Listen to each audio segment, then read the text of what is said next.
It doesn't seem like it's on. Your mic is on. Is this thing on? Is my mic on? Can I get some lights up in here? Nope. It's all dark up in this camp. Turn off the lights. Already look like Stevie Wonder man. sitting up here. Get the lights up. I want to wake up, man. Dang. Good morning. Good morning. What's happening, family? Welcome to the show this morning. It is the first day of school. If you are in most Milwaukee public schools this morning, I know that there are some of the private choice voucher schools that had already gone back last week. But today, in terms of the city and Milwaukee public schools, folks are getting ready to break the doors down. We see the school buses out. Traffic is deep again. Woo! Summer is over. So I got to leave early now for work because I had been able to leave, 15 minutes before I was supposed to be on the air. Had the whole highway, whole road to myself. Now all the babies is out. NPS, I'm looking at the news right now. They got some of the characters at the different schools welcoming young people back to the classroom. And so I'm going to say good morning to my brothers in the studio. And then I do need to make sure everybody has a quick update because one of the Milwaukee public schools will not be opening today, and that is Riverside High School. If your child attends Riverside University High School, you should have received a letter from MPS telling them not to report today. But let me say good morning to the bros in the studio. First of all, what's up, Devo? How you doing this morning, bro? I'm blessed this morning, Michelle. I certainly was antsy here as I was just waiting for you to ask me how I was doing. I almost was jumping out of my seat here because it's been since Thursday since we spoke, and I missed you so. I missed you so. So certainly I wanted to undoubtedly make sure that you understood that. The sincerity is too much. It's just good to be back again this morning. And as Jermaine would say, it's now offering time. That's what it sounds like. You sound like some fake bootleg pastor at the front of the church. Yep. I missed you so. Congregation, I missed you. You missed undoubtedly. Undoubtedly. That's not telling the truth at all. What up, Rod out? How you doing this morning, player? Well, since we telling the truth and we on this truth syrup, really? I felt some kind of way because we on the truth syrup? Yeah. Okay. Because I don't Thursday, think we were. I think you just wanted to say I think that's what it is too. I think I've been holding this forever. I don't think anybody was on some truth syrup. Oh. You just got it. Okay, go ahead, get it off your chest. Well, bro. What you got? Thursday when you did your introduction. Yeah. And you only spoke to Debo. Okay. You didn't speak to me, so I've been holding this okay. for almost Should we roll more than 72 hours. I actually went back and now, if you want me to pull it, I can pull it now. Because I actually was like, let me make sure. And I went back and watched it over the weekend, and I shed a tear. Yeah. A man like me. Me. That's exactly. Y'all the biggest I shed a tear. Y'all the biggest crybabies I ever seen. You have never heard me cry. Oh, it's coming. It's coming. So he cried. The only brother in the studio that does not cry is Clark. Who you the with? rest of y'all, Paris, Kelly, all y'all. Wait, I gotta finish my introduction, man. Oh, you still talking? Yeah, Wow. I got interrupted while I was shedding my tears. Finished? No, I was still shedding tears. So, all right, I'm done now. Thank you. His kids on the school bus, like, come on, man. His first graders on the school bus, like, come on, Mommy, Mr. why is he Ride crying? Out, cut it out. Like, what? Yeah, why is he always crying, Mommy? So let me just make sure I say this. I need people to understand. If you attend Riverside University High School, if you have a student at Riverside University High School, their students have been told not to report to school today. There is a chemical spill that occurred at the school last week. They aren't saying definitively what the source of the spill is, and I'm taking this from an article that was in the Journal Sentinel, but they believe that it is from mercury from some old science equipment. But either way, in a letter to families on September 1, okay, That was Labor Day. So I'm assuming they must have emailed it to parents. I don't know. But how you sent a letter yesterday on a holiday? No, it's yesterday. It says in a letter to family September 1, but you knew last week you had the spill. See, but do mail even run on Labor Day? No, the mail does not run on Labor Day. So I'm saying it must have been an email or, they got all those different ways they communicate electronically with parents now. But people kicking it. It's Labor Day. I'm not looking at that. Right. So either way, that's why we're making sure you know. And I know the news has been doing a good job of letting people know. They said in a letter to families on September 1, yesterday, the deputy superintendent, Eduardo Galvin, said the district is continuing to work to find out exactly what happened. Said the building passed air tests after the spill, but there is still cleanup to be done. The school expects to welcome students a day late, so students should be able to return tomorrow. Staff are still expected to report to Riverside today while avoiding classrooms that will be closed for the cleanup process. So Riverside already, this is a double whammy because they already had the flood damage. And so they were working to get about 10 classrooms back online. And right now they're saying that those classrooms would have to be relocated because of the flood damage and now this chemical spill.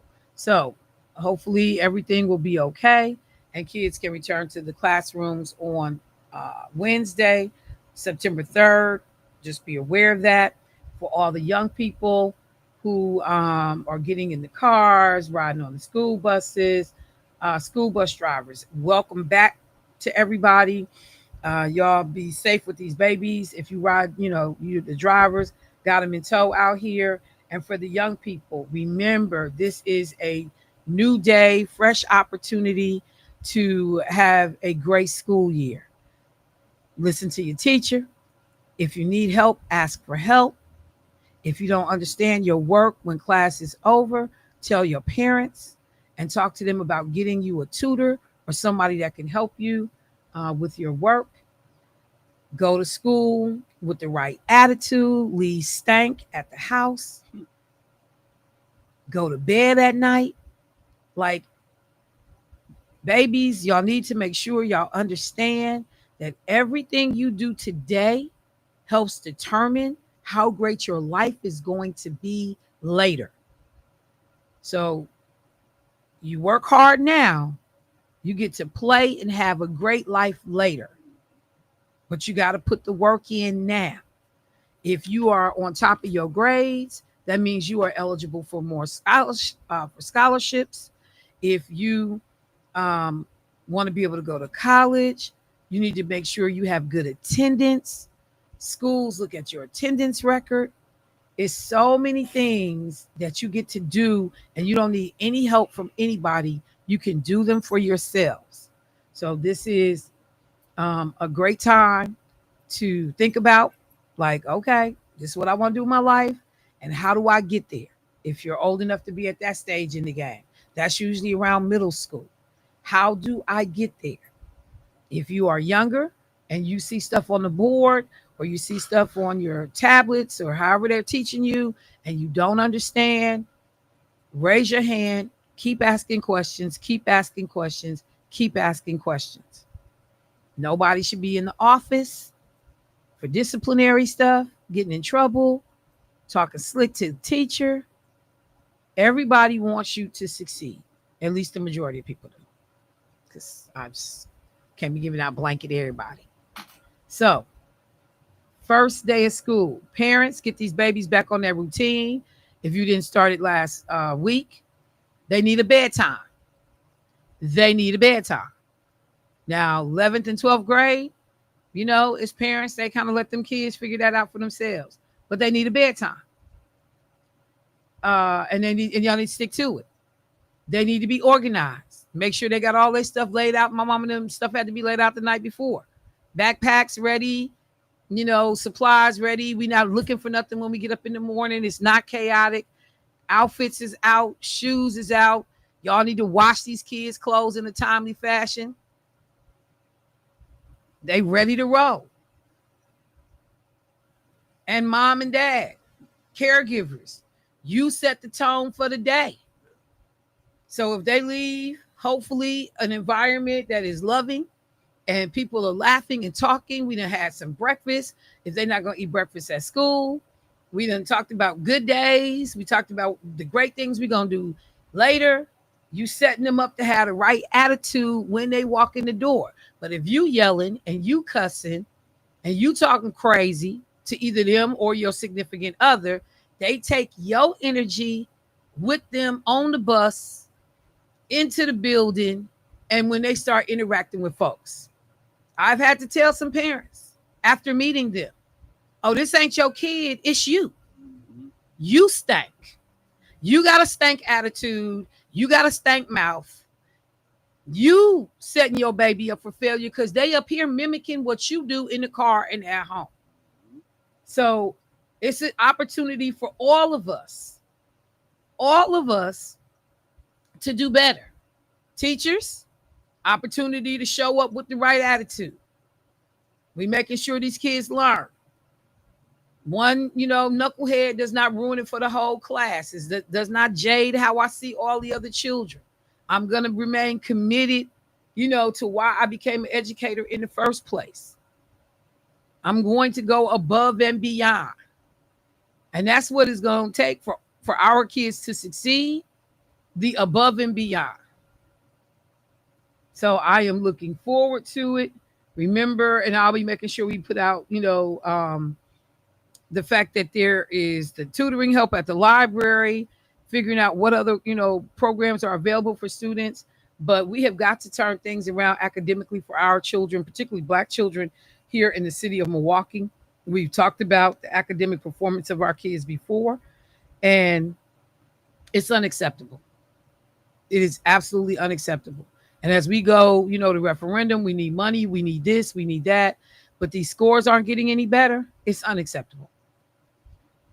The things that we can fix, we got to commit to doing them ourselves. I got some callers on the line. Let me go to the phone line real quick. Hey, caller, what's happening? Hello? Hello. Good yes, morning. Good morning. God bless you.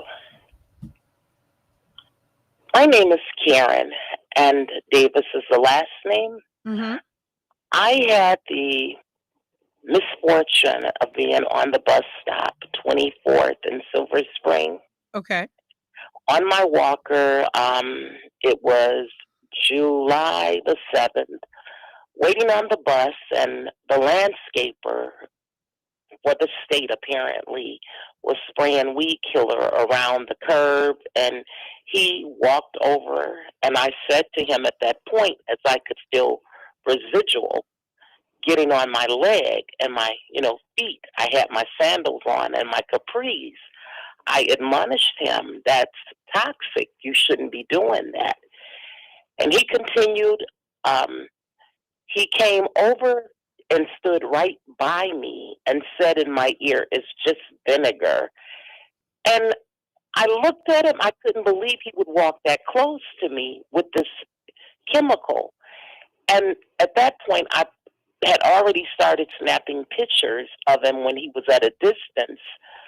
And then I, said, no. And I said, I know, I'm going to video. And I activated my video on my phone and recorded him. He practically ran away. I ended up passing out. I don't know what happened, but the business establishment I walked in apparently blacked out but was still conscious. And they escorted me home. I live right across the street. And needless to say, I've experienced sickness and itching. And my understanding is the stuff is toxic. Okay, so a couple of quick things. So first of all, we need to clearly identify who it was that was actually spraying. Okay. One of the things that you can do is contact either your state legislator that represents you, and they can reach out to the Department of Transportation or to whichever agency for the state that might have had somebody out there. That does sound different, that it would be a state employee versus a local employee. So I would talk to the city as well as the state. So that's number one, because you want to identify where this originates, who you should be talking to. Second thing is then to find out exactly what the chemical was that they were spraying that day. And then also, have you seen a doctor? I was taken to the emergency room that day. I did. And they just simply put chemical. They didn't really do anything extensive. I have to say this, and I really hate to say it, but it's a reality. Wisconsin is a racist state. I did try and talk with my legislator to no avail. I dug and probed, and I even called. You need to call the police. They told me we can't do anything. I did, and the chief helped me figure it out. I got the name of the company is on his shirt, so I got that part. When I call them, they're non-responsive. They play games like somebody playing, what is it, shooting dice, and any way they can to defeat the next person. They're totally unresponsive. So they will not tell me anything. So again, particularly if you're going to be trying to pursue this without the aid or assistance of an attorney, and they do have the legal clinics. And you said where were you off of? What area did you tell me you were? Glendale, Wisconsin. Glendale. Okay. No, I was just trying to think because there are a couple of free legal clinics in the areas, but they're not over by where you are. But if you try to move forward without an attorney, I'm again tell you, I don't know who your legislator is. Who is your state legislator? Who did you reach out to? I don't remember, but I do know. Let me look at it. They're not real receptive. I have not. Did you reach out to the state senator and the state representative for your area, or just one? I gotta take notes, and I'm okay. So let me do this. Let me tell you. Reach out to both your state senator and your state representative, because what they can do is, again, they can call the company and say that one of their constituents reached out to them about this issue, and they want to find out who they were there, if they were there on behalf of the state, county, or city. They can actually talk. The state representative or state senator can be way more helpful to you in this situation than it seems like. If you've reached out to them, this is not something you can just you brush off. You have ability of leverage and influence to be able to figure out which agency sent them out there, because this was a contractor. So then you get to apply pressure to the agency to get on the contractor and get you the help, remedy, and or information that you need. So if you're not using an attorney and you're not trying to go into court and do this independently, utilize those state legislators to at least get you into the right agency, and then you can deal with the agency who that contractor is responsible to whoever hired them. So you definitely want to do that. Tell me this, and this is what I've experienced thus far since the incident. I've contacted the different entities, and everyone is going, "Oh no, that wasn't a county employee. Oh no, I have no idea who that would be. Oh no, the state didn't hire them. Oh no, and oh no, I'm not. They've been blowing me off that way." So this is my question, because the squeaky wheel gets the oil and persistence pays off. Yes, so if you ma'am. call a state agency or state legislator, and it seems like it may be State Senator Dora Drake in your area and State Representative Saquana Taylor. If you call their offices and they immediately tell you the state didn't hire them, then the next question is, and how do you know? Did you tell me what department you contacted to be able to figure out who had somebody out here doing the work? Because that contractor wasn't out there just on their own. So I don't know if it's an apartment building near there and perhaps the apartment building hired them. But somebody knows who hired these people. They should be able to definitively tell you. Again, it wasn't a state agency, it wasn't a city, it wasn't a county. If you get that answer from everybody, then that means somebody privately in the area hired them. And so this area where you were, is it apartment complexes by there? You said you live across the street. It is. I do live in Silver Creek Apartment, and Silver Creek Apartment is right across the street from the bus shelter that I went to. And let me go, let me go I'm ahead. sorry. No, go Let ahead. me say this. They were, you know how they torn the street up in Silver Spring, Yep. and they're doing the renovation to the middle portion where the grass would normally be. The medium, yes. The medium, thank you. They're working, whoever this particular person was, when I pulled out my phone and I started saying video and I was kind of singing it, video, video, video, he went over to this other person who was working out there in the medium. All right. And so I'm looking. So number one, Silver Spring Drive is not a state highway. That was one of the first things I wanted to check and see. Okay. It's a surface street, city of Milwaukee, but there is a portion of it, what they call a state trunk highway, near it, but it's in that dish. So we need to figure out like what may be city, what may be state. But yeah, I'm gonna. And then somebody said you could also try to contact the DPW director at Glendale City Hall to see if they have some information. I did, and he was a blow off. Okay. So at this point, outside of those things, there's nothing else that I can recommend, because these people, somebody should be able to help you figure this piece out. And and I would continue to call, because you've got to, particularly if you're having medical issues as a result of it, and you may need to have some type of remedy in relationship to that, you got to continue to try to figure it out. But yeah, reach back out to your state legislators and ask them again, even if because this is the thing, even if it's not a state issue, people will help you or should help you figure out how to get connected. And I tell you what, leave me your phone number, and then I will also get someone I know over in Glendale to see if they can help if there's anything that happened on the Glendale end. Okay.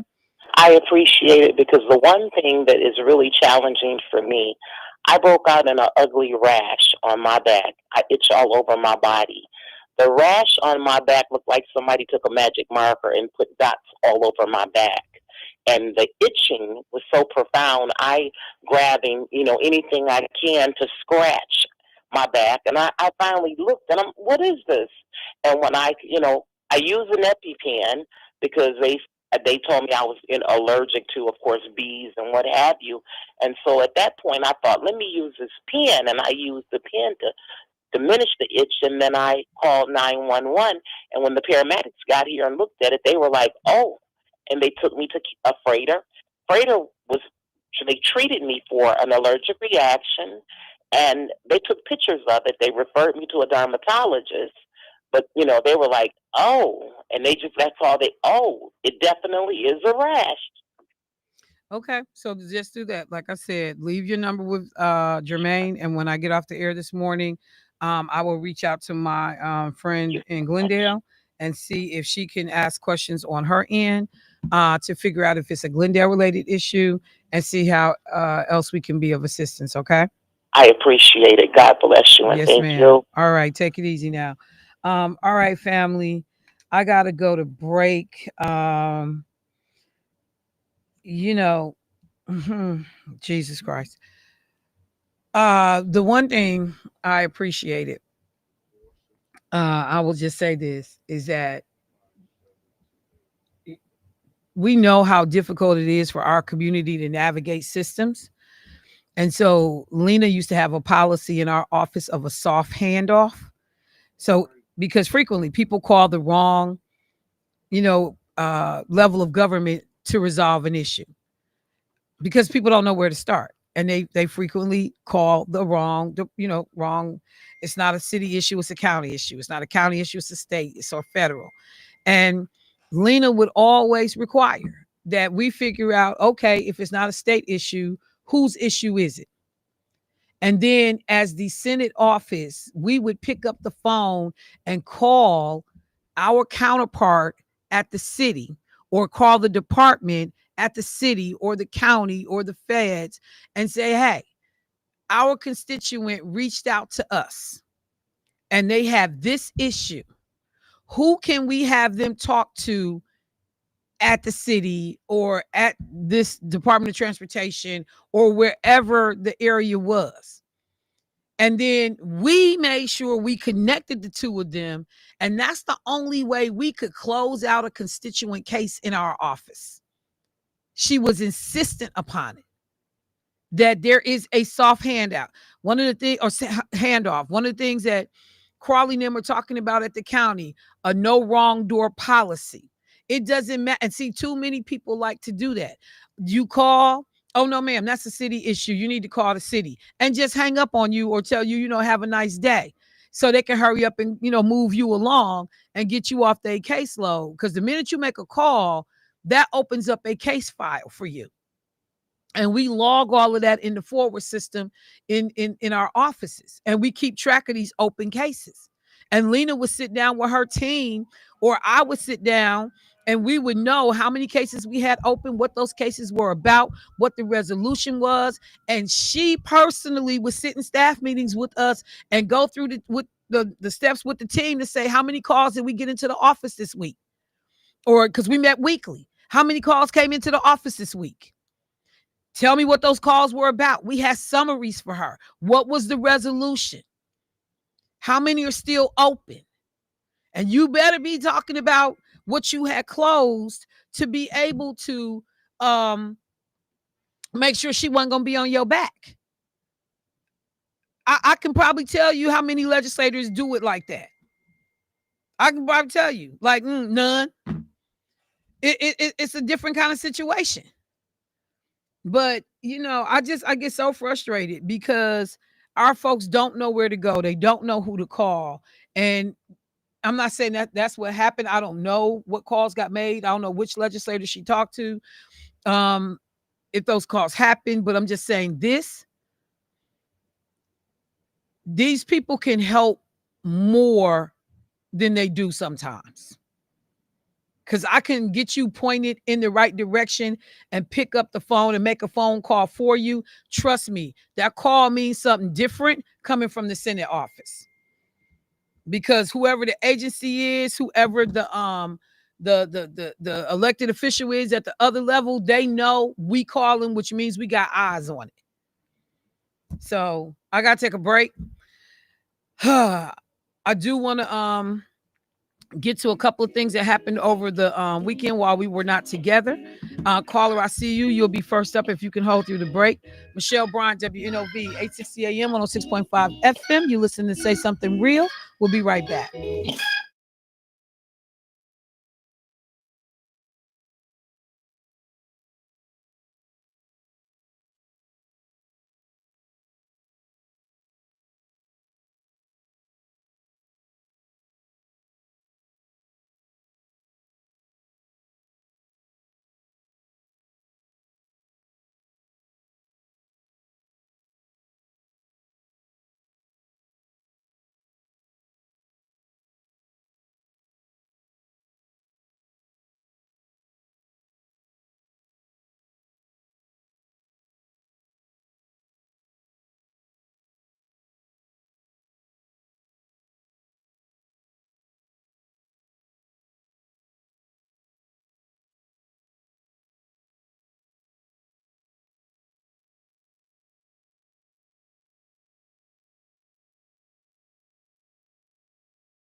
Your host, Michelle Bryant on WNOV. All right, family, welcome back to the show. Let me go straight to the phone. Oh my God. Okay, y'all. I think I almost got something. They doing the same thing LA because we got the new local news on in the studio, and I'm gonna talk about it. The street takeovers that went on over the last several days, and these cats out here doing donuts in the street and acting a fool, and they even was setting off fireworks. Yeah, they brought their own fireworks. This happens in LA. What's wrong with these people? No, this happens in LA, and it's on TikTok and Instagram and things like that. So they're actually filming this stuff happening. It happens every weekend, and now it's starting to spread here. It's spreading in Dallas. It's because everybody want to copy what everybody else is doing. It's so ridiculous, man. But we got to talk about it, because when I say it was a fool this weekend, 20 of them. It was 20 takeovers. You got 20 takeovers. And then I just looking at our people though and be like, it's so sad that y'all have no idea that there is so much more to life than you doing donuts in the middle of a damn street. But you know what, though, Shell? It's so sad. Shell, Jesus Christ. Just to be on the flip side of that, like the early 2000s, we had this thing out here called cruising. Yeah. So we would cruise up down Sherman, right. And I we remember because they changed the little, yeah, because you can't do U-turns and left turns. Yeah. So that's all because of us. But when we was out here and we was cruising, it wasn't any drama, wasn't any fighting, wasn't any shooting. Right. So we would block the streets off from Sherman and Capitol to Burleigh, and everybody would just pull up. You pull off to the side. You just get out your cars, and people was dancing. And Lena used to always make. You got the Miller Park parking lot. Why not let people go down there and hang out? Exactly. Put some law enforcement down there, and you move all of that off Capitol. Yep.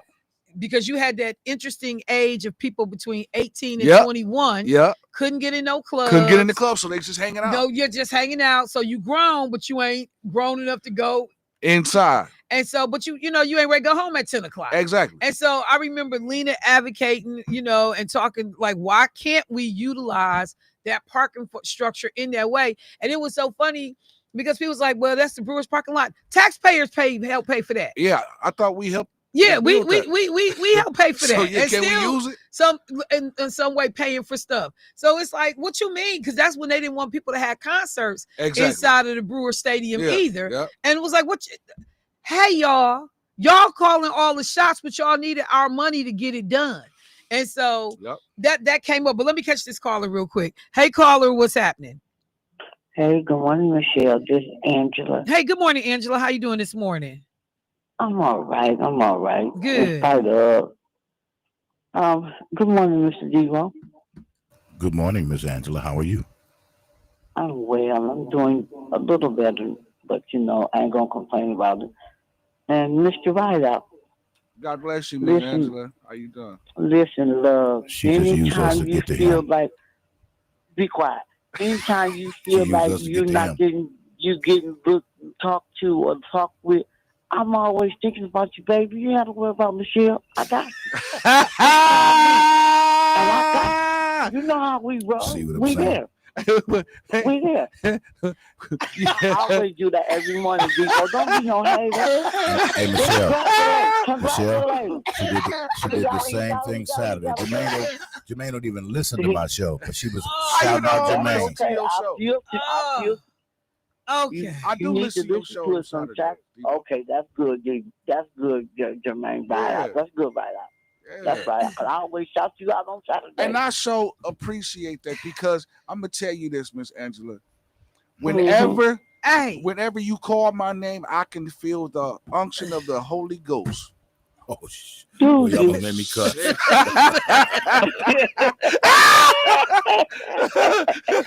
Part of it came out. The IT just stayed in. I'm glad you feel something. Don't even Michelle. We both gonna just feel the lightning on that line. Yes, ma'am. Yes, ma'am. I'm getting out the way. I'm getting out the way.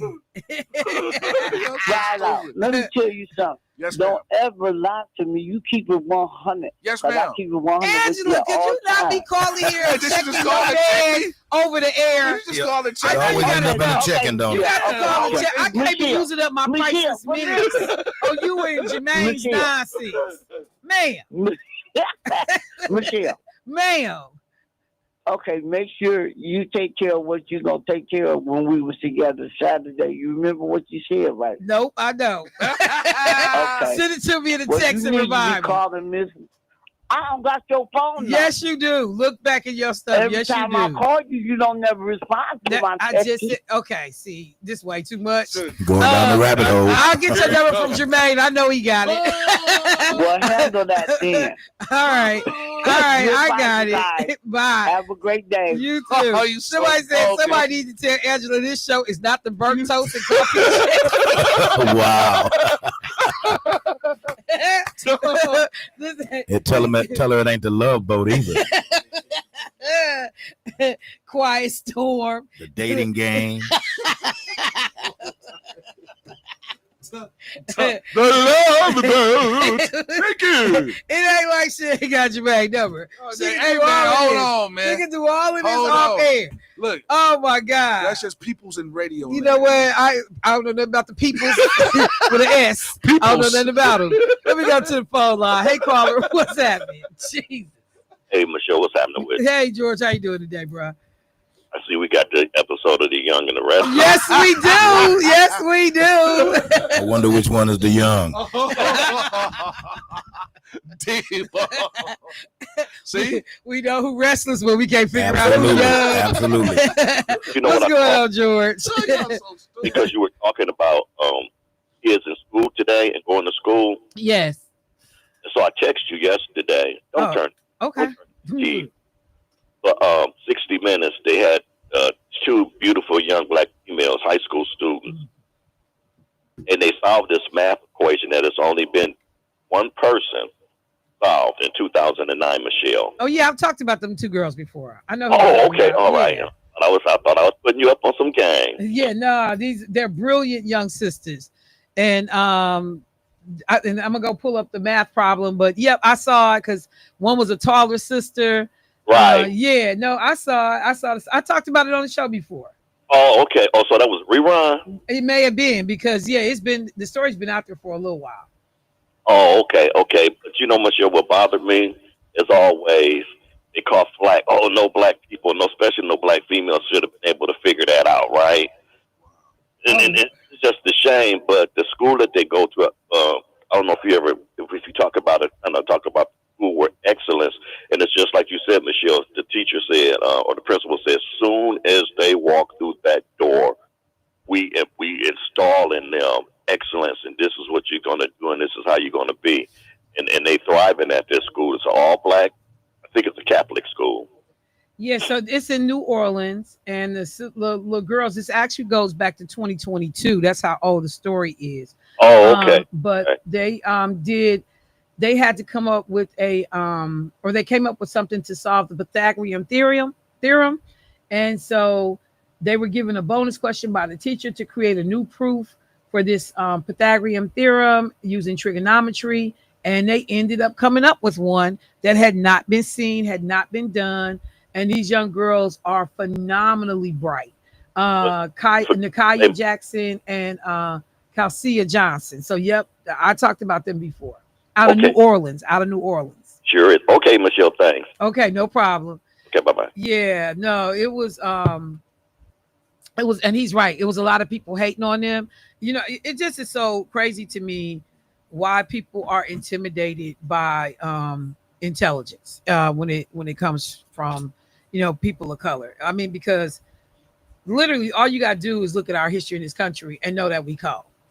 Like, literally what we were able to do with nothing. Black people, I mean, brilliant. It's just no getting around it. This stuff, I'm sorry. And that's why I tell people all the time, if we help our children understand, who they are and where they came from, you have a different walk and a different stride when you enter a building. And when somebody trying to look at you and tell you what you can't, you ain't, you looking at them like clearly you don't know who I am and who came before me. That's that important part about teaching our history, because I'm inspired all the time when I learn about new people in the Black community that have done things, in terms of inventions or, you know, overcoming or achievement. It's nothing short of phenomenal.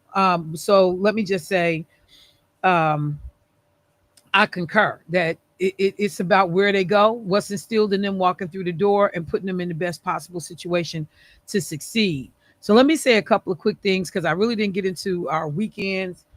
But I will just mention two things. I did get a chance to go to um, the Friday session over at BCDI with Maya Smart about reading. The room was full. It was great to see a lot of young parents in there asking questions. A couple people had their babies with them. One baby was only 10 months old, and the mom was like, look, I'm trying to know right now what I need to do to position my baby to be in the best academic situation. So I loved seeing that. It was free and open to the public. And then the brunch of books. Room was packed. Room was full. Two young authors, 8 and 10 years old. They did great telling people about how they came about writing their stories. But what I thought was cool was because a lot of people showed up with their children, but St. Matthew's Church. I needed to take a second to shout out St. Matthew's CME Church, Dr. Williams and the crew, the chaperones, the other sisters. I didn't know the other women that fell through with her. But you saw all these little kids coming through in these bright yellow shirts, little bitty things. I mean, they walking with purpose and confidence and laughing and smiling. I'm like, who's all these kids? And then I see Dr. Williams, and she was like, oh, St. Matthew's is in the building, baby. I'm like, okay. And they had their table, and their kids had a ball. And I'm just like, see, okay. Whole nother play for me on what church can be, that leaders and mothers in the church, adults in the church, here's an opportunity. It didn't cost anything to attend, so you get, and the kids left with books that were culturally relevant, backpacks that was culturally relevant. But I'm gonna tell Wanda, y'all gonna have to get some backpack donations for them little bitty kids, because one of the little girls, she was walking out of there, she was like 3 years old, her backpack was bigger than she was. But when I tell you, she had it on her back, and she wouldn't let nobody else carry it. She had it on her back and was going out that door. I was like, yeah, y'all gonna have to get some of them smaller bags for them little bitty ones. But I just wanted to say how much I appreciated what the folks at St. Matthew's did. All of the parents, definitely for bringing your children out. Grandparents were out there, family members, aunts, uncles was there. Angela was there. She brought folks with her. But bringing people out, I so appreciated. I saw Teresa at the event that we did on Friday that we attended for BCDI. But to see that church fall through with them little bitty ones. And then I was supposed to go hear him sing on Sunday, and then got called at the last minute to do something for somebody who had a cancellation. So I didn't get to go see him sing, because I guess they sing on the 5th Sunday at the church. But hats off, kudos to Dr. Williams and all the adult chaperones and folks that work with those babies over at St. Matthew's. I just think, if just the churches alone brought kids to the brunch, like, it wouldn't even be no room. Wanda have to do it somewhere else. So, and Abundant Faith was a beautiful facility. So everything went really well. So I wanted to highlight that really well. And the kids were so well behaved. They were just there. They had fun. They had face painting. The door prizes were given away. Beautiful Black art. Jesus Christ, I was so mad I didn't win this one picture. I didn't know what to do. It was so beautiful. But so that was a cool event. And then I went to Dene en Blanc, which was the event that I had talked about on my show. I had the folks call in, and it was this, you dressed in all white, and the secret location, they would let you know where it was going to be. They had table captains who invited people to participate and come to their tables with them and dine with them. And it's based off of something that was done and started in Paris in 1988. It is on my Facebook page, Michelle Bryant. On my Facebook page, there's a video. I think it's over 3,000 views now on this video that I posted. Mine is at night, but there are amazing pictures during the day. And you saw a lot of who's who in Milwaukee. Tons of people were there. But the thing for me, two things I'll say about it real quick. First of all, sisters saw this in Atlanta while they were in town and thought this is a cool event. And they worked since 2022 to figure out how to bring it to Milwaukee. So that's number one. This was the first time doing it. I was even, after watching the different videos, because it happens all over the country. In fact, we had some people there from North Carolina who said they do it in North Carolina. We just had never been. We didn't know that it was all of this. And so what I will quickly say is that our community showed up and showed out. The way people were dressed, oh my God. These were some of the coldest white outfits. The men were so clean. It was crazy and looked so beautiful. The women, and I mean, people wore like formal gowns. They had, just creative looks. And then they had to decorate their own tables, which I talk about a whole bunch on the video, because that really sets the tone for this event. So whether it was crystal or, bouquets of flowers, lighting, they had everything on these tables, fine wine glasses, fine china. But if you didn't want to bring a lot of your stuff, tables, chairs, napkins, linens, blah, blah, blah, they had what they called an e-store that you could go and purchase things. And it's so funny because on the video, I say the Bradley Center, it was at the Market Center. Talking too fast. And so I did hear something that somebody said about, like you could order some of your food even from this e-store. And they weren't happy with the, the apportions amounts of what of food that they got. But I will tell anybody, it was one of the nicest events that I have been to in Milwaukee. And one of the things that made it so nice was because it was on the community to make it the event. You weren't going there to be entertained and, show me what you got. No, you had to bring your A game. You had to wear your gear. You had to decorate your tables. You got to decide, like, if you wanted to provide your own food and how elaborate you wanted your food to be. And the point was to sit and have dinner with friends, but you got all these other people sitting right next to you, other tables, so to get up and mingle. And when I say I watched Black folks have a great time, and I was so happy for our community. It was more adult, mature adults. A lot of, I'm looking around the room, like a lot of well-established people I'm seeing. And the wine tasting that Lakeisha Myers has, she's a wine consultant, has a wine, distributorship thing that she does. And so the wine tasting tent, people were rolling through and out. She had charcuterie boards set up. People got to get different foods that were supposed to be paired with different wines that they were drinking. I think you could sample up to 6 wines. You could purchase wine. It was beautiful the way she laid out her space, and the number of people that rolled through there. It was just crazy. Like we worked all night. It started at 5. It ended at 10. I think we shut down at 9. Cynthia Wilson, was there helping us out. Jay and Toya, different people showed up to help that wine tasting tent run. It was absolutely cool, y'all.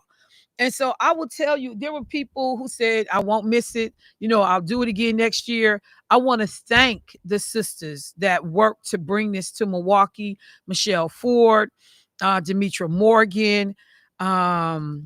It was, I have to go back and look at the list because I saw all of the different, I think it was 3 or 4 sisters that helped to pull this off.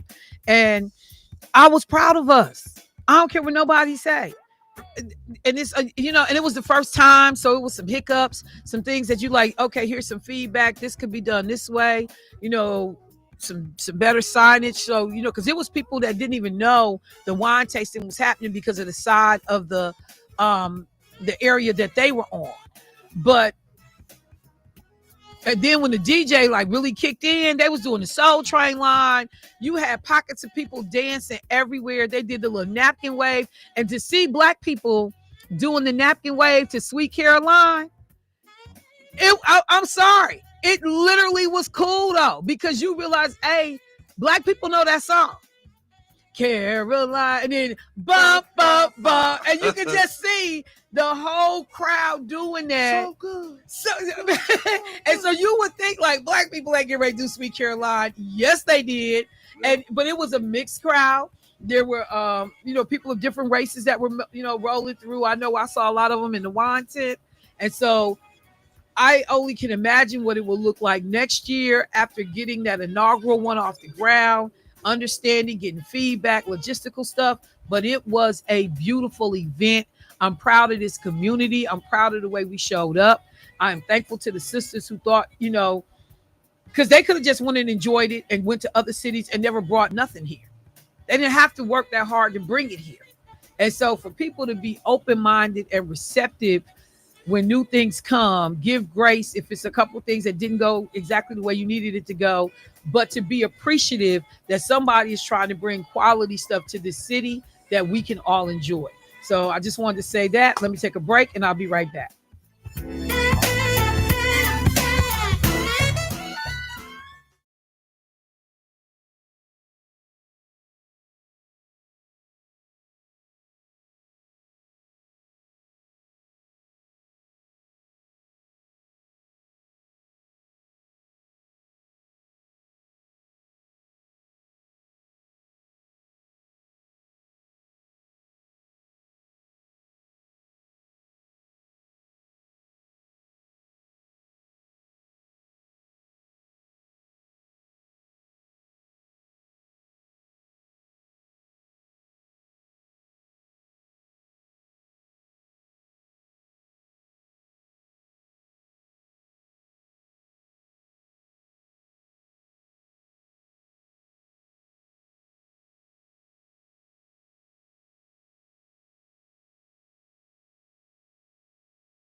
Now,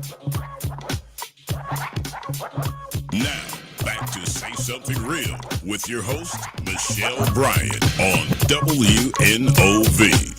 All right, family, welcome back to the show. So let me try to roll through a number of things before my time is up this morning. The other two names of the sisters that were working so hard to bring Danae Blanc to Milwaukee, that was the event with the all white that was held down at the Market Center, was Tanetta Pitts and Cecily Keys, along with Michelle Ford and Demetra Morgan. So I just want to say how much I appreciate everything that was done. And then I also want to take a second to acknowledge that on Friday, I had someone reach out to me, and he said, Michelle, do you know what's going on with Sherwin? And he was talking about Sherwin Hughes over at the Truth radio station. And I said, nah, what you talking about? And he said that his show, something happened while he was on the air. And so I saw a post that the Truth had put out on, I think it was on Friday, and it said, our on-air host and teammate Sherwin Hughes experienced a medical emergency today and is receiving care. Please keep him in your prayers. And the other thing, when you looked at the official wording under their logo, we want to share that our teammate and host Sherwin Hughes experienced a medical emergency today and is receiving care. We are in close contact with Sherwin's family and will provide updates as appropriate. Please keep him in your thoughts. 101.7 FM The Truth. So I did not want to not mention that, you know, there had been some type of situation with Sherwin on the air. I don't have any additional information.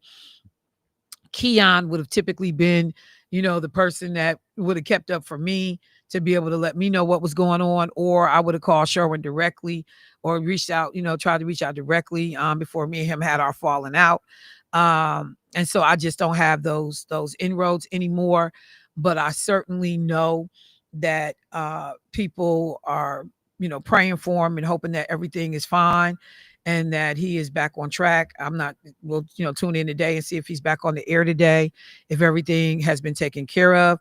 But I know a lot of people do listen to Sherwin's show. You know, he was a mainstay here at the station. He is a mainstay in talk radio. And so, you know, I would be raggedy if I didn't acknowledge that something happened to this man while he was on the air, and that you know, people are pulling for him and want to make sure that everything is okay. So if you had not heard, this evidently occurred while he was on the air last week, and they ended up putting out an announcement. So there have not been any updates, I don't believe. I haven't checked this morning yet. So I will do that. If anyone else has seen an update or, you know, has additional information that's credible that we can share, please let me know. Because like I said, I know there are a lot of people that care about Sherwin and want to make sure that he is recovering and doing okay. All right. So with that being said, let me also hit up a couple of other things. The street takeovers. So saw the stories like a lot of folks this weekend. Saw a story this weekend. Yeah, somebody was like, yeah, get to that. Oh, okay. Jermaine, when I mentioned it before the break, Jermaine talked about the fact that, you know, this is something that has been happening around the country, out in Los Angeles in particular. And the events involve blocking intersections on streets with participants using social media to coordinate gatherings. And then they get out there and they just, you know, do stunts with their vehicles in the middle of the streets, like, you know, onlookers come in. It's almost like a rap battle, but with cars, you know, and so everybody's showing up and watching it, videotaping it, doing donuts and burnouts in the intersection. And I didn't even know what a burnout was. I was like, but I guess that's the peeling where you get the smoke and I don't know. But it just was wild. And so like usual, Milwaukee slow to the party. So it has now come to Milwaukee. And according to media outlets, there were at least 20 locations that saw these street takeovers. And the neighbors was like, because I saw an account of a woman who was staying in a hotel downtown, and she heard everything and looked out her window like, what the heck is going on in Milwaukee? So tire marks all on the concrete. And like literally this Labor Day weekend, they just turned it into a fool in certain parts of the city. So we got, the Dene en Blanc going on Saturday. Okay, I just got handed something. Sherwin posted a picture in the hospital bed with his little gown on. And he said, I'd like to thank all of you for the well wishes, prayers. I'm not dead. I promise to keep everyone posted. So this was posted, it looks like 2 hours ago today, or it might have been that day. Okay, Saturday. All right, so Sherwin did post something telling folks he's not dead.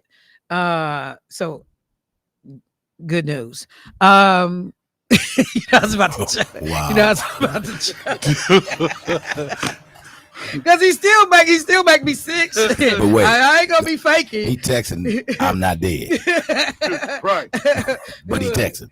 And I'm just saying, like, whatever. I ain't gonna never be fake. Sherwin ain't got nothing coming from me. But I don't want to see nothing happen to him. I don't want to see nothing happen to nobody. And I got enough class and decency to let our community know that he had a situation. And for the folks that need to pray for him, y'all get to praying. Again, he ain't got nothing coming from me other than human decency. Right. And as a human being, you got to make sure that you handle people accordingly. So you don't want nothing to happen to them. It's like having a cousin or a brother that, like, you don't want them to die. I love them, but I don't mess with them. But stay over there. Right. All right, let me go to the phone line real quick. K caller, what's happening? Good morning, Michelle. Good morning, Tyrone. I sent a letter out. I think that they're just timid with that. I said I would bum rush put one of them utility army vehicles that they purchased as surplus years ago. Yeah. I'd drive that sucker right up in the middle of that intersection like demolition derby. Because if you're gonna act that fool, then I can tear up some cars too, and then I'd have buses show up to arrest in mass, tickets, and I'd have tow trucks there to tow them. They playing around with people who don't give a damn about anything, and therefore you need to come at them just like they bum rush you. You need to bum rush them. Man, and then now they keep talking about they got to get more police. No, you don't need more police. You need a strategy that says we ain't gonna take this and we in control. I mean, because they act like they can bring in 100 or 200 more policemen and that'll stop this. No, it won't. You got to have good police work and good strategies to be able to say we in charge, not you. And right now, these little young folks think they in charge, and I'm saying you not in charge. You come up in my neighborhood, I'll drive my car right up in the middle of your mess. So let me ask you this, brother. So you think driving your car in the middle of that is gonna stop it? No, I'm gonna tear up some cars. I'm gonna say demolition service. I mean, you got this new car and you trying out. So shoot, we gonna sacrifice. You want to sacrifice? Then I'm gonna sacrifice. You said we gonna tear up some. Look, okay, Tyrone. You got to fight fire with fire. You want to tear up our neighborhood, so I'm gonna tear up some cars. You're not running for no position. Yeah, are you, Tyrone? No, I'm not. I'm coming at you like you came at me. Right. You want to bum rush me? I'm gonna bum rush you. Well, I'm gonna tell you this, Tyrone. Well, okay. Go ahead, Jermaine. Run for office, Doc, because I'm gonna vote for you. Put your name in the hat, please. No. Otherwise, I'd be dead quicker than I might. Look, now you got folks started. Thank you, Tyrone. I appreciate the comment. Call Tyrone. Look, no, we ain't calling him for this. Because somebody said, "Well, what if Tyrone hit somebody while he rolling up through the crowd?" We tear up. So people, though, like you said, though, you do need a strategy. What is it going to be The city got caught off guard for sure. They were talking about there were alder persons because they said 17th and Walnut was a hot mess. That also there was over 6 in Clybourne was another one that was happening downtown. And the thing I was trying to figure out, because I was on the freeway on Sunday around 2:00 or so. And when I tell you, like, no exaggeration, at minimum 25 police cars was passing us on the freeway, highway, whatever it's called, and heading towards downtown. But this was on Sunday, like 2:00 in the afternoon. And I still never saw on the news what happened. They would, and I mean, I'm telling you, these police, some of them was driving so damn reckless, trying to get to where they was going. Like, I literally had to sit, like when somebody getting ready to enter the freeway, that little space. I had to sit right there because they was coming down the freeway and off the off ramp. I mean, the on ramp. And like people, you could tell people coming were off so the nervous. on. Huh? They were coming off the on. They were coming on the on ramp. Okay. And they were also coming down the regular part of the freeway. So they was coming from both sides. Right, and so like literally I sat right in the middle and my car was shaking as they was blowing past me. And you could tell people was nervous because, you see the first ones, you hear them. Okay, like, oh, okay. Oh, it's 2. Oh, no, wait. It's 6. Oh, hell, it's 9. And then, I mean, when I tell you, it looked like some Dukes of Hazzard foolishness going on. But I never saw on the news what was the event that was happening. So I don't know, because I thought the takeovers had ended early Sunday morning. So if anybody knows what went on in the city on Sunday afternoon, that the police was rushing towards downtown. And I don't know that that's where it was. That's just the direction they were headed. But these takeovers ended up just being crazy. Some of the alders are talking about they want to be able to give people tickets that watch. Like if you show up to watch, we giving you a ticket. Yeah, they was actually doing that back in the day for the cruising. If they would give you a ticket for going in circles if they saw you more than twice. And then if you were standing off to the side watching it after they say, hey, you guys got to go home, they would block everybody in. And then either you would get a ticket or you would go to jail. So they give you an opportunity to disperse. Yeah. And if you don't disperse, then you can catch a ticket. Hard-headed. Okay, so that makes sense to me. Yeah. Somebody said they were real stupid on West Appleton and West Congress. Somebody else said I think it was a bunch of motorcycle drivers that also took over the freeway. Yeah, motorcycles took happening. Over off of I think it was off of Capitol, one of those when they took over, because I saw it and they was everywhere.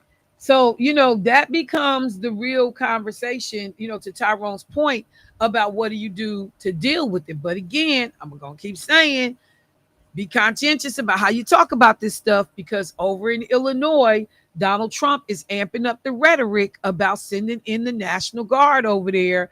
And the thing is, it's political, no coordination. Nobody's talked to the governor, the mayor of Chicago.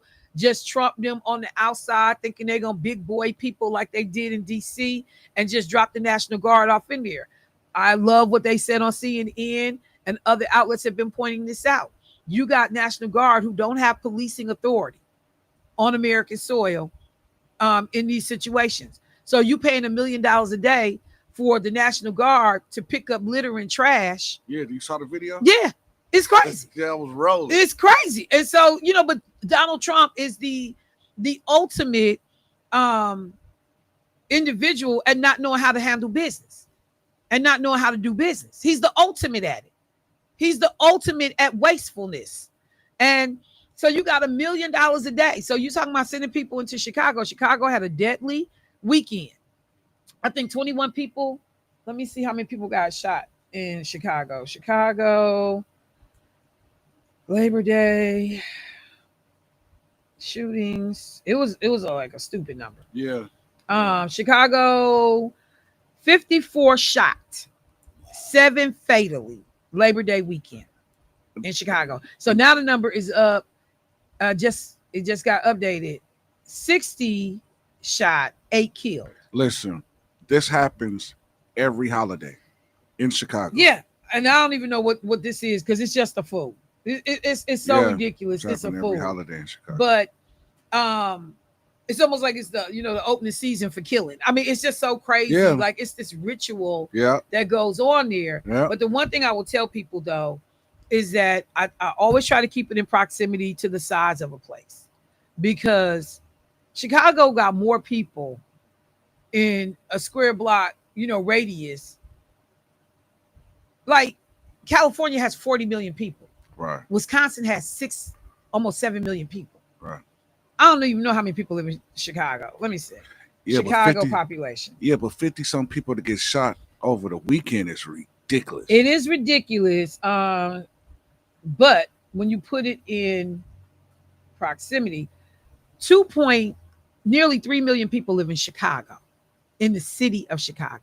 Nearly 3 million people. That's half the state of Wisconsin. I get it. So your numbers, if you look at it in terms of incidents per number of people, even though it sounds high to us, in proportion to their population, it's not. It's just like I say about like car accidents. Yeah. You're going to have more car accidents when you got more people. Yeah. You're going to have more shootings when you got more people. But if you look at it in proximity to, like I said, 54 is still 54. 60 is 60. 8 people dead is 8 people dead. But again, it's a city their population is half the state of Wisconsin, all living in one city. So, we only got like 600,000 people that live in the city of Milwaukee. So think about Chicago's population is 3-4 times our, more than double. Because sure it's millions. So like no. We got to be able to put it in perspective when we talk about it. Somebody said Lil Chirac think that's cool. Again, put it in perspective when we talk about it.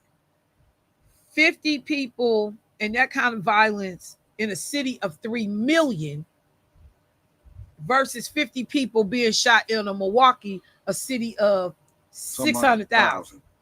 It's a different kind of situation. But either way, Trump is at him, and he is talking about going into the area, and they are logistically, Chicago's trying to figure out what that means for them. Trump is trying to figure out what he can get away with.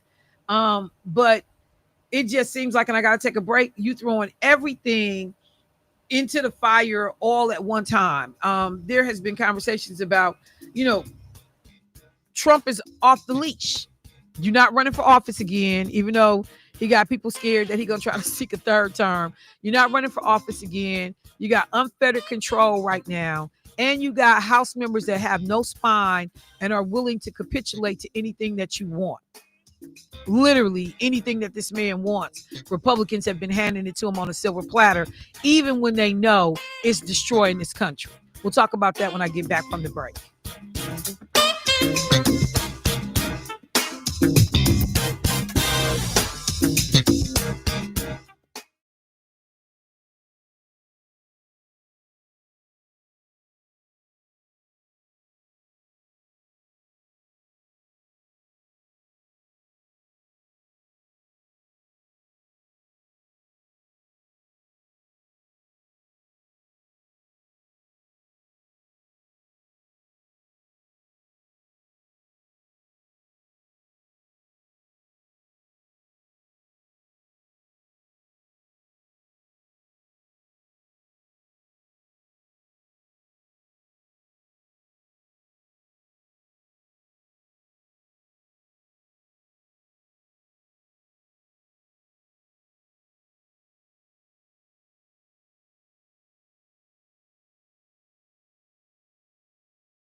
Something Real with your host, Michelle Bryant on WNOV.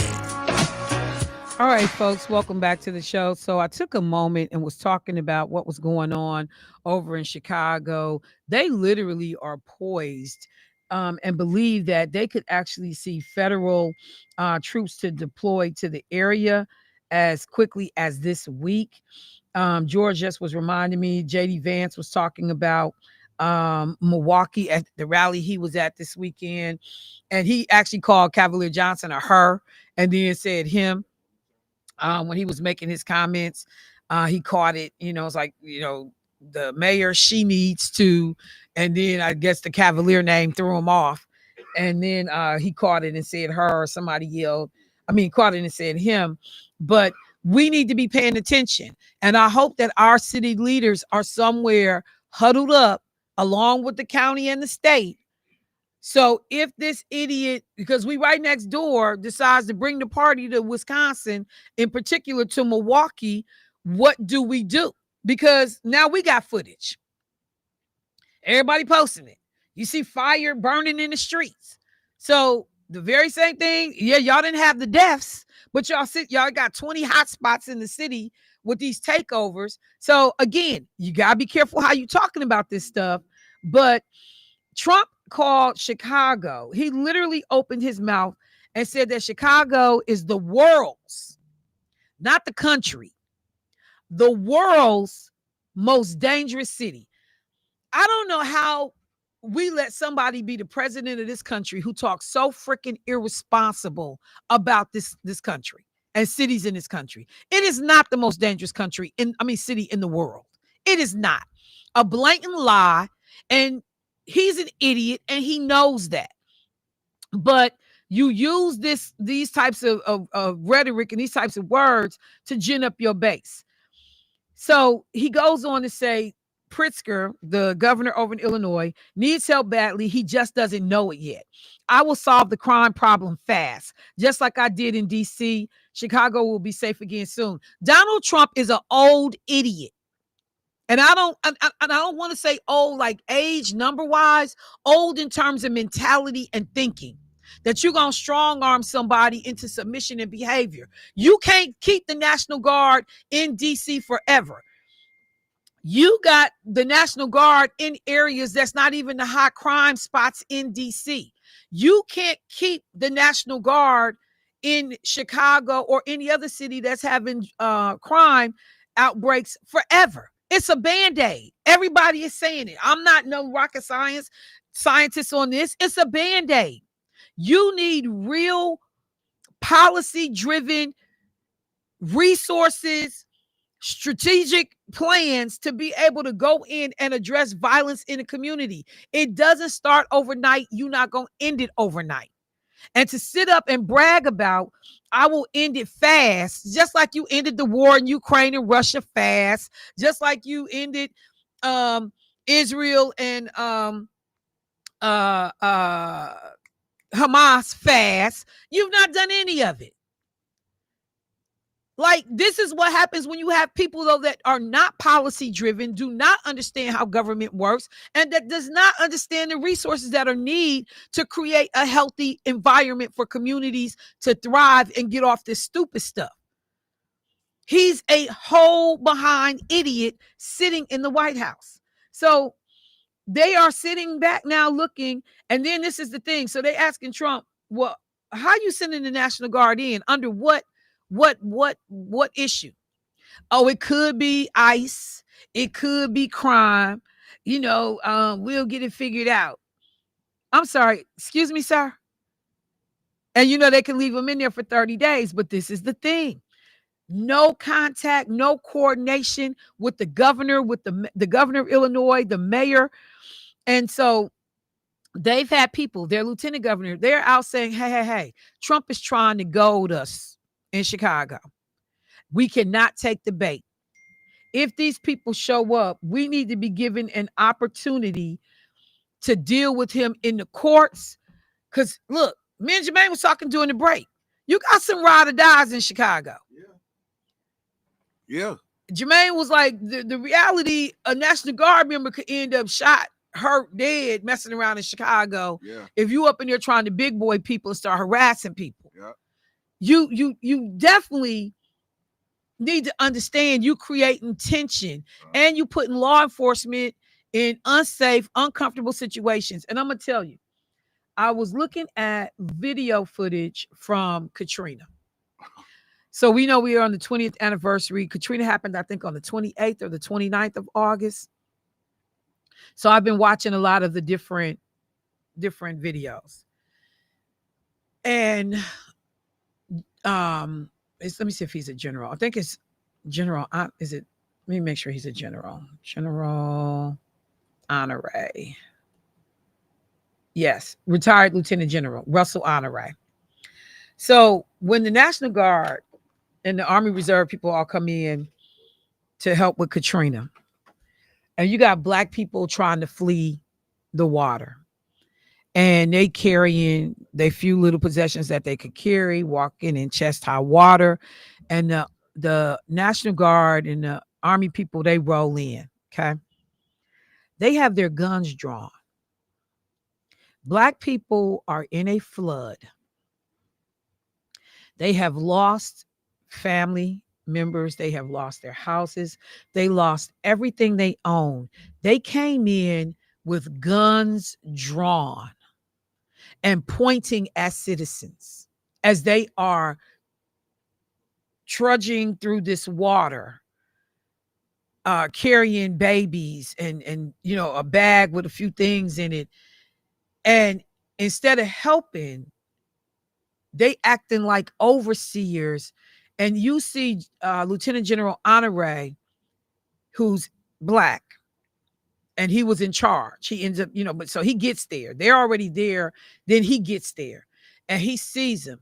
And you hear him yelling at these officers. I mean, these service members, put your damn weapons down. Stand down, put them guns, put them rifles down. And you can literally see white. It's a white female in particular. You can literally see the white female service member, military service member, look at the white men that she was sitting up on the tank with, like, do we have to listen to him? Should we listen to him? Like, her face told it all. And he kept saying, put them down, put them down. We are here to help these people, not to hurt these people. It was so crazy that you had to tell these white folks with these guns in the military in Katrina, because they had put out the rumor that Black people was going to be looting and acting like wild animals. You have lost everything. Your house is completely submerged. You in the attic, you standing on roofs trying to not die.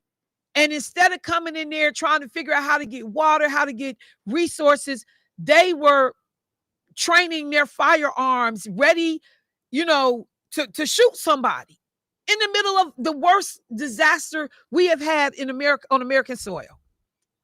1,800 people died in Katrina. Hundreds of thousands displaced. Many people never will rebuild. Property gone. White folks then came in, bought it up.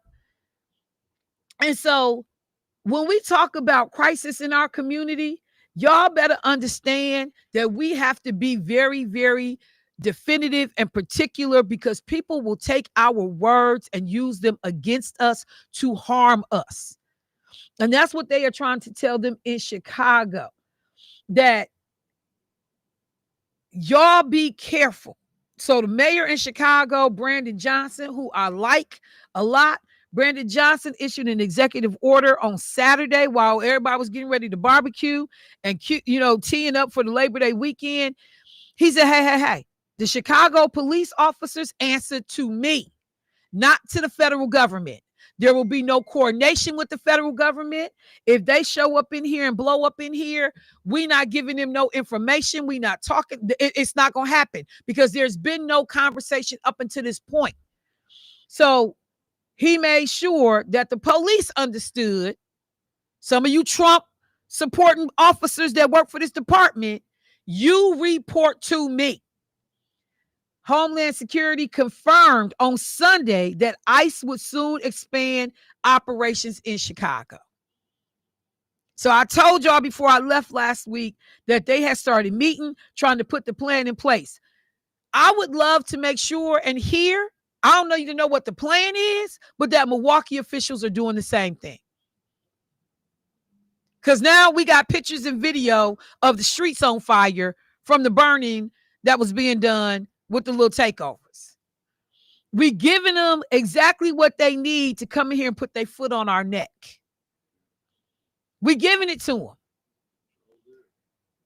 So from the rhetoric and the way you talk about it, you can talk about it responsibly, but this whole, we're in a state of emergency. No, the hell, we are not in a state of emergency. I know what emergencies look like. This ain't it. We got an uptick in crime. We got an uptick in foolishness, but it's not a state of emergency. That's why I said that town hall that them folks did last week or whenever that was 2 weeks ago, and it's about the state of emergency. Cut it out, y'all. Because y'all gonna get these people the ammunition to come in here and mess up, and create havoc in our streets. Because they're not coming here to help. If Donald Trump was interested in helping, he would be calling the mayor of Illinois, calling the mayor of Milwaukee, calling the governors, and trying to figure out how can we support what y'all doing. But you steady, so they said, I got something saying that the MPA, Milwaukee Police Association president, has already said he wants the National Guard to come to Milwaukee. So let me see if I can pull that up real quick. Caller, I see you. Give me 1 second. MPA says he wants the National Guard to come to Milwaukee. Let me see. All right, here we go.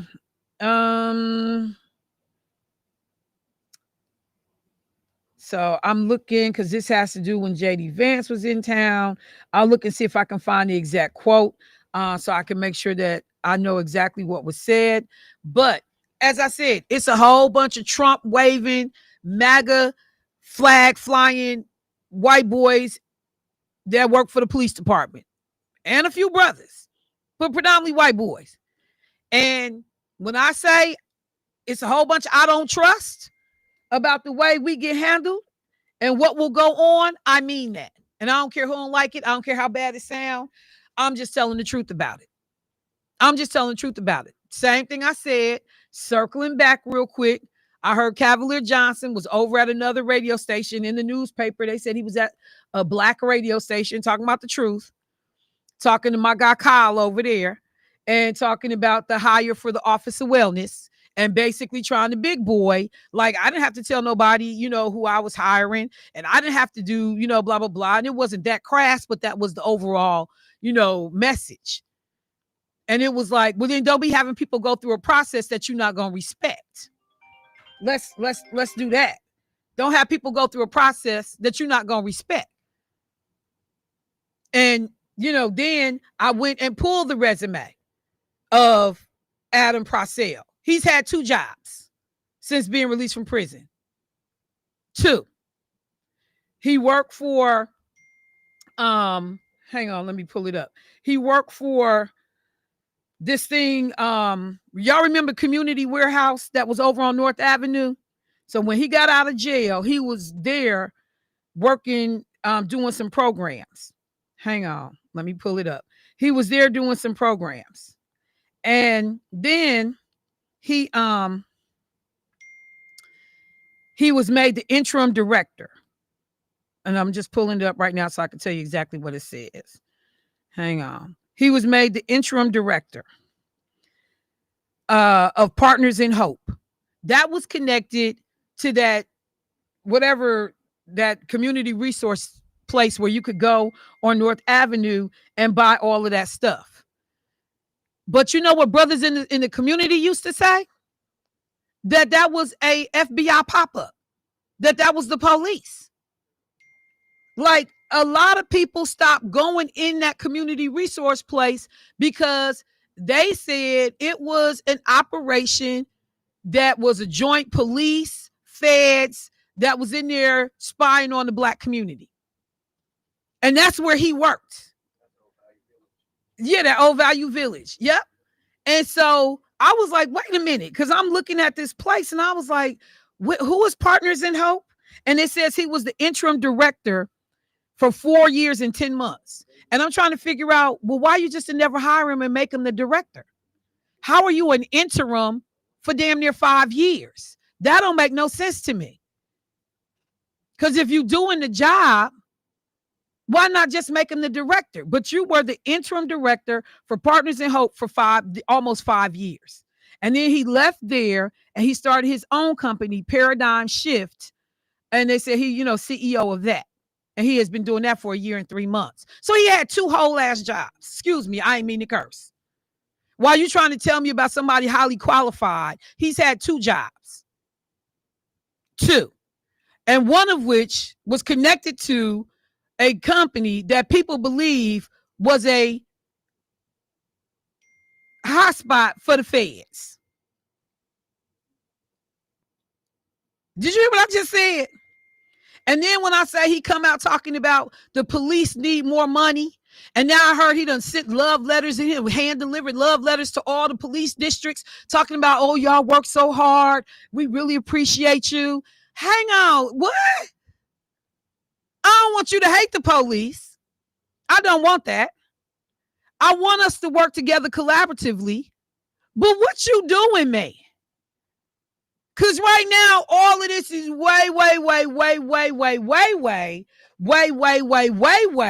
too pro-police for me. And I should say too cozy police, not pro, too cozy.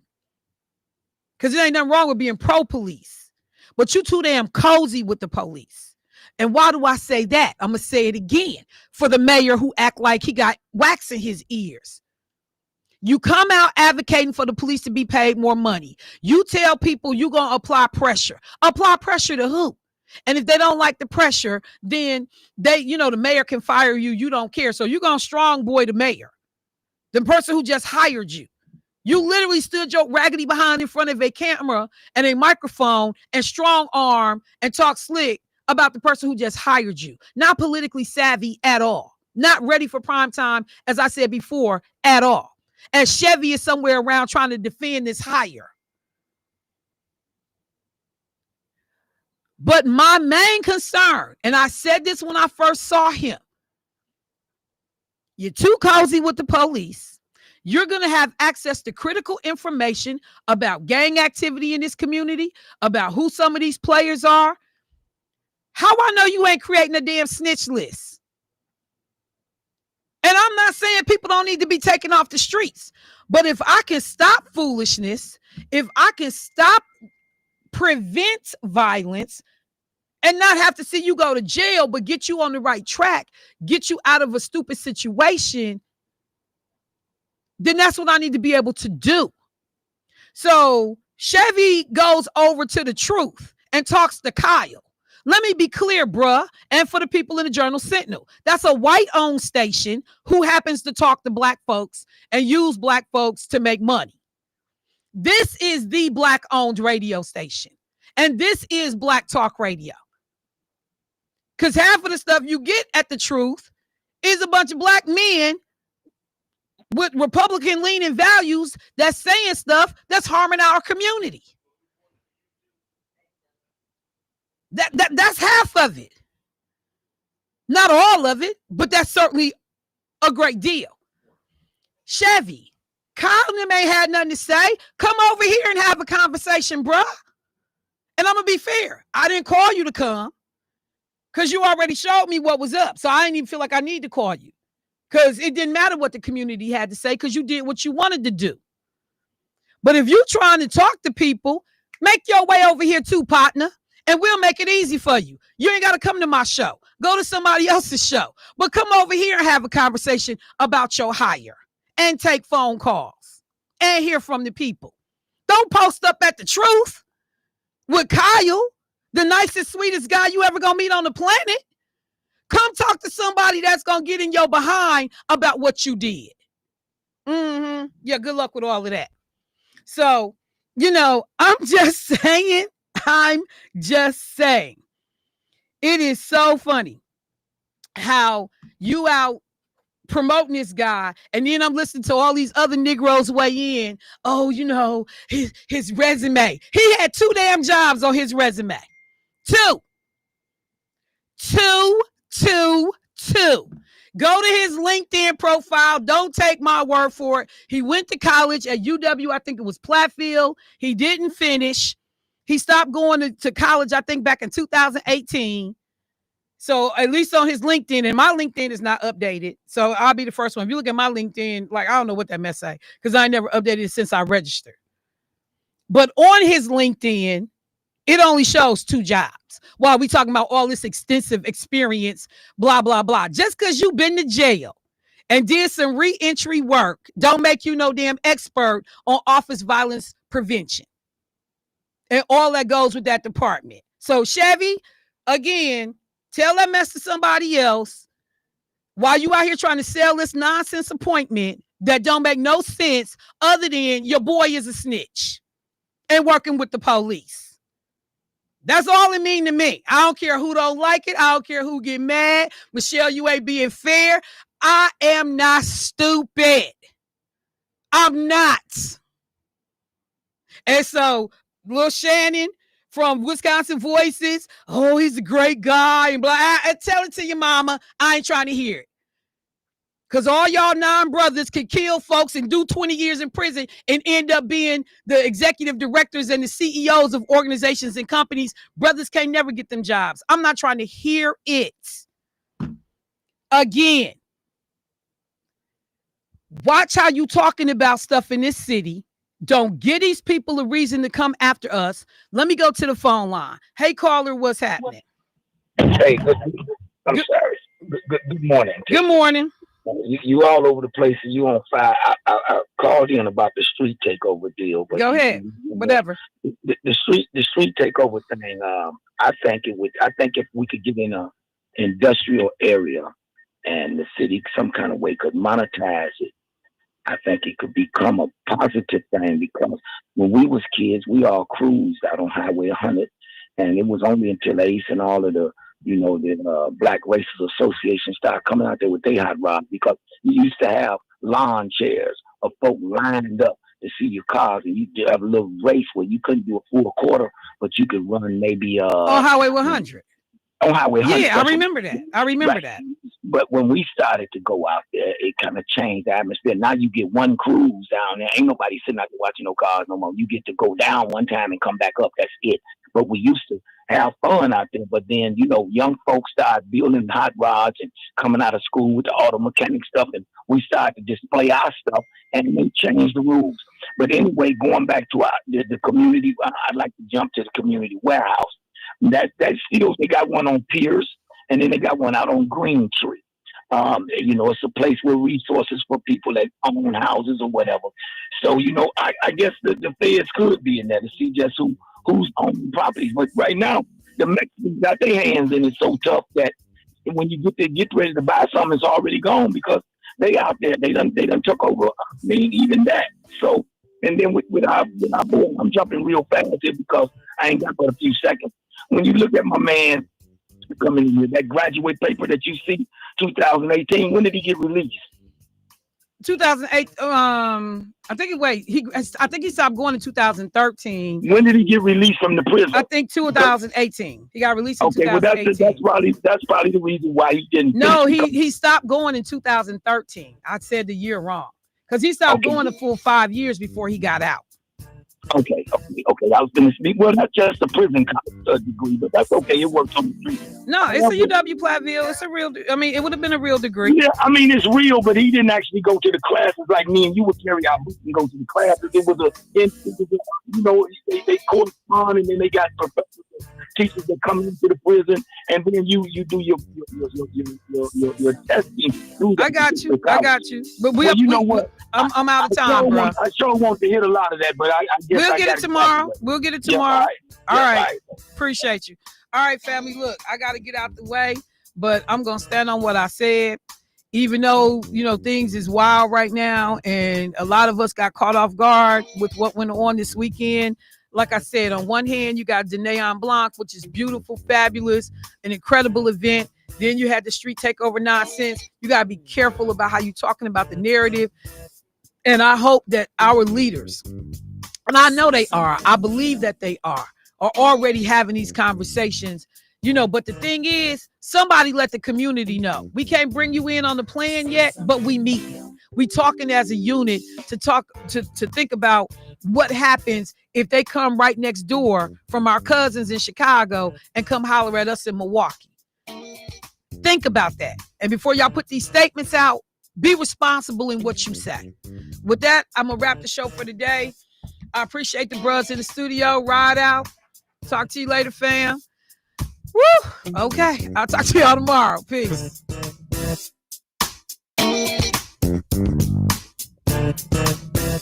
It is now time to take you live to the Northwest Funeral Chapel for a word of the good news.